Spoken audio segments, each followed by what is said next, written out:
नमस्कार, मैं हूं आरपी वर्मा। आप देख रहे हैं बरेली देहात न्यूज। इस वक्त हम पहुंचे हुए हैं जनपद बरेली की तहसील आंवला। हमारे साथ आज एक ऐसे होनहार छात्र जिन्होंने बहुत ही गरीबी से निकलकर और लगातार अपने माँ बाप का नाम रोशन करने के लिए लगातार जज्बे के साथ जुड़े हुए हैं और मैथमेटिक्स से पीएचडी के छात्र हैं और बहुत ही लगातार शिक्षा क्षेत्र में भी जो नवयुवा हैं उनको भी अ, उनका भी सहयोग करते हैं और उनके लिए भी एक तरह से आइकॉन बन चुके हैं। जैसा कि लोग कोई समस्या होती है, पढ़ने में मन नहीं लगता है, गरीबी के कारण तमाम ऐसे छात्र हैं वो गरीबी का रोना रोकर अपनी पढ़ाई छोड़ देते हैं। उसी का आज प्रतीक बन चुके हैं पप्पू लोधी, जो कि मैथमेटिक्स से पीएचडी कर रहे हैं और एक एकेडमी के भी ये मैनेजर हैं। आपकी सेवा कैरियर आपकी सेवा कैरियर एकेडमी के ये मैनेजर हैं। वहाँ भी छात्र छात्राओं को पढ़ाया जाता है। देखिए, हम बात करते हैं पप्पू लोधी जी से, जो कि बहुत ही मेहनती और मेहनत के दम पर आज अपने मुकाम के लिए लगातार प्रयासरत हैं। स्वागत है पप्पू जी। आप बहुत बहुत धन्यवाद आरपी भाई। पप्पू जी, जैसा कि आप के लिए बरेली देहात न्यूज के माध्यम से तमाम छात्र देख रहे हैं और जानना चाहते हैं कि आपने बहुत ही एक ऐतिहासिक काम किया है और आप सरकारी कॉलेज से पीएचडी कर रहे हैं और वो भी मैथमेटिक्स, जिसे लोग बहुत कठिन सब्जेक्ट मानते हैं। मैथमेटिक्स से आप पीएचडी कर रहे हैं, तो जो तमाम छात्र देख रहे हैं उन्हें क्या संदेश देना चाहेंगे? किस तरह से वो पीएचडी में एडमिशन ले सकते हैं और पीएचडी कर सकते हैं? एडमिशन का तो ये है कि सबसे पहले पीएचडी करने के लिए किसी भी विद्यार्थी के लिए मास्टर डिग्री अपने विषय में होना आवश्यक है। और जब मास्टर डिग्री हो इसके बाद आपको नेट जेआरएफ का एक एग्जाम है जो नेट देना पड़ता है। उसको आप जब क्वालिफाई कर जाएंगे तो उसको क्वालिफाई करने के बाद आप पीएचडी कर सकते हैं। चाहे तो आप आईआईटी जा सकते हैं, एनआईटी जा सकते हैं या किसी स्टेट यूनिवर्सिटी में भी अपना पीएचडी कंटिन्यू कर सकते हैं। पप्पू जी, जैसा कि आप किसी जो कोचिंग सेंटर है उसमें भी आप मैनेजर हैं, तो किस तरह से आप एकेडमी चलाते हैं?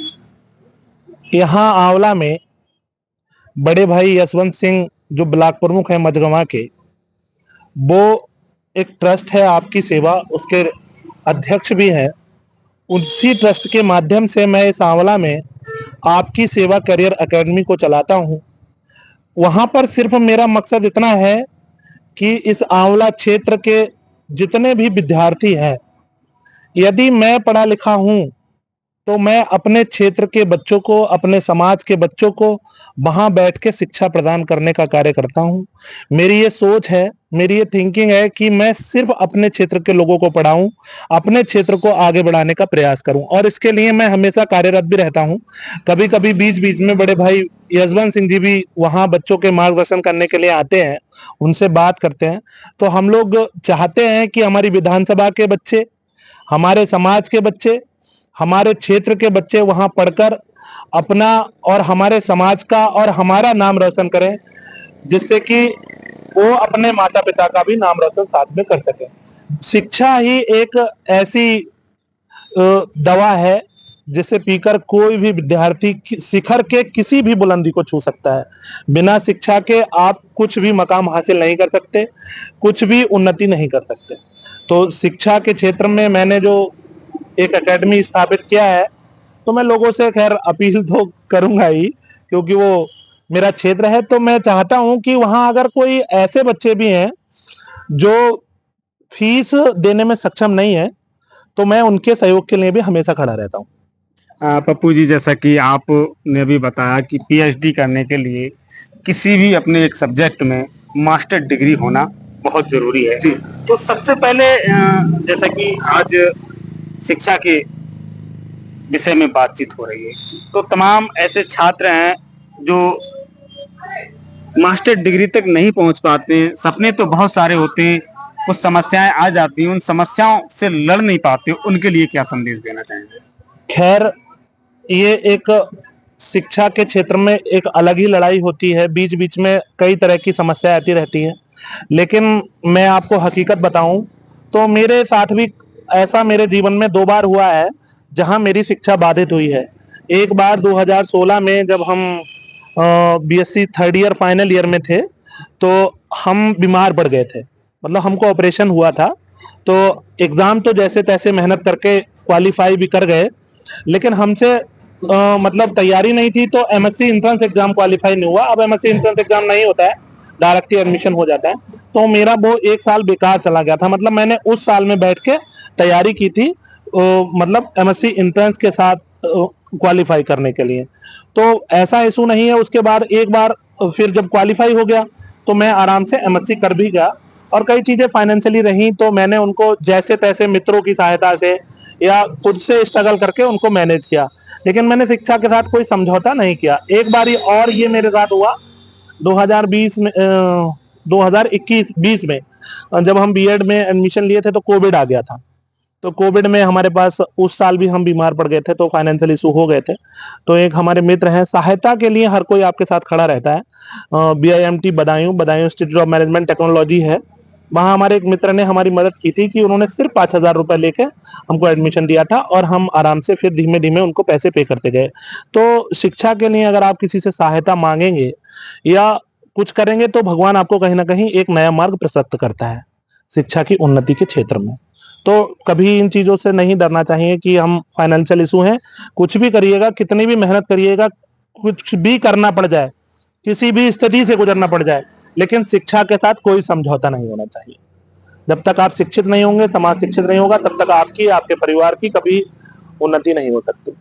पप्पू भाई, जैसा कि पीएचडी भी अपने आप में एक बहुत बड़ी उपाधि मानी जाती है, और बहुत सारे जो छात्र हैं चाहते भी हैं कि हम पीएचडी करें, लेकिन किसी कारणवश,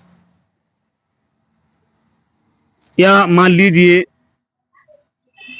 सरकारी कॉलेज में नंबर आए, सरकारी यूनिवर्सिटी में नंबर आए, तो उसके लिए किस तरह हम किसके सानिध्य में कर रहे हैं, किन किन चीजों की हमें जानकारी है।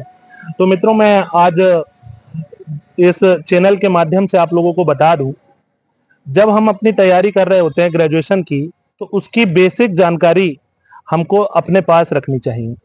जब मास्टर्स में पहुंच जाते हैं, तो उनके जो कॉन्सेप्ट हैं, उन चीजों को भी हमें पता रखना चाहिए। उसके बाद जब हम अध्ययन करने के लिए किसी अच्छे संस्थान में जाते हैं, जैसे कि मे बी हम आईआईटी दिल्ली जीएसआरआई में एक जगह है, पाईएम कोचिंग सेंटर है, यहाँ पे आनंद सर भी पढ़ाते हैं, डॉक्टर डीसी मिश्रा सर भी पढ़ाते हैं, जिन्हें फादर ऑफ एल्जेब्रा कहा जाता है। तो हम उनके सानिध्य में पढ़े हैं, बाकी वो चीजें सब उनसे सीखी हैं। आज उन्हीं चीजों को सिखाने के लिए हम यहाँ आंवला में भी बैठे हैं। तो आप चाहें तो हमारे माध्यम से उन चीजों को सीख सकते हैं। और बाकी मार्गदर्शन के लिए समाज में जो आगे बढ़ता है, उसके साथ यदि आप काम करेंगे, उससे जब चीजें सीखेंगे, तो आपको कुछ करने की जरूरत नहीं है। आप हमारे पास आ सकते हैं गाइडेंस के लिए। आप जो चाहें हमसे शिक्षा के क्षेत्र में जानना चाहें, हम आपको निःशुल्क और निस्वार्थ भाव से आपकी सेवा के लिए हमेशा लगे रहेंगे। हमेशा। पप्पू भाई, जैसा कि तमाम आपने जो छात्र हैं उनके लिए बहुत कुछ बताने की कोशिश की है, तो तमाम जो दर्शक हैं वो देखने के बाद में यही जानना चाहेंगे कि आखिर पप्पू लोधी जी कहाँ के रहने वाले हैं। तो थोड़ा अपना विस्तार से हमारे दर्शकों को अपना एड्रेस बताइए। बिल्कुल बिल्कुल। मैं ग्रामीण अंचल से ही आता हूँ। यहाँ आंवला से 14 किलोमीटर दूर मेरा एक गांव है, मुतलकपुर गुलड़ गांव। तो मेरा तहसील आंवला है और ब्लॉक रामनगर का, मैं जनपद बरेली मेरा जिला है। तो मैं यहीं का रहने वाला हूँ, और मैं सुबह आंवला में आ जाता हूँ, उसके बाद शाम को 7 बजे फिर घर चला जाता हूँ। मैं अपने घर से जुड़ा हुआ हूँ, तो घर मेरे को जाना ही होता है। भाई, जैसा कि दर्शकों की बड़ी वो रहती है, इच्छा रहती है कि परिवार में कौन कौन लोग हैं, ये भी जानने की कोशिश करते हैं दर्शक। परिवार में सारे लोग हैं, मम्मी है, पापा है, भाई है, भाभी है, बच्चे हैं छोटे छोटे। तो उन लोग के साथ में ही मैं अपना पूरा बाकी बचा हुआ समय शिक्षा से, जब यहाँ से जब जाता हूँ सब लोगों के बीच से, तो शाम को उन्हीं के साथ बिताता हूँ। और उनके साथ बिताने की मेरी इच्छा रहती है। चाहूँ तो मैं यहाँ आंवला में आज के समय में रह सकता हूँ, कोई दिक्कत नहीं है, कोई समस्या नहीं है। लेकिन मेरा परिवार के लोगों से, गांव के लोगों से, समाज से और प्रकृति से बहुत जुड़ाव है। तो प्रकृति से जुड़े रहने की वजह से मैं गाँव जाता हूँ, और मेरी हमेशा ये इच्छा रहती है कि मैं अपने गाँव से जुड़ा रहूँ। गाँव में बच्चों के साथ बैठना, बच्चों से बातें करना, उनको एक मार्गदर्शन करना, ये मेरा लगा रहता है। मैं बिना मतलब भी कभी खड़ा होता हूँ कहीं, या कभी सफर कर रहा होता हूँ ट्रेन में, बस में, कहीं, तो मुझे बच्चे मिल जाते हैं, तो मैं उन लोगों से भी बात कर लेता हूँ, उनको पूछ लेता हूँ कि आप क्या कर रहे हो या किस फील्ड में अपना करियर बनाना चाहते हो। तो मुझे जो उचित लगता है मैं उन लोग को बता देता हूँ। बहुत बहुत धन्यवाद। ये थे हमारे साथ पप्पू लोधी। आपने देखा एक अलग कॉन्फिडेंस किस तरह से छात्रों को मोटिवेट किया, और शिक्षा वास्तव में व्यक्ति के जीवन को बहुत ऊंचाइयों तक पहुंचाने के काम करती है। शिक्षा को मनुष्य की रीढ़ की तरह माना जाता है। बगैर शिक्षा के व्यक्ति जैसे मनुष्य का शरीर बगैर हड्डी के एक लोथड़ा हो जाता है, वैसे ही बगैर शिक्षा के व्यक्ति बिल्कुल उसी अवस्था में पहुंच जाता है। लगातार हम ऐसे ही प्रतिष्ठित छात्रों से मिलवाते रहेंगे। देखते रहिए वरेली देहात न्यूज।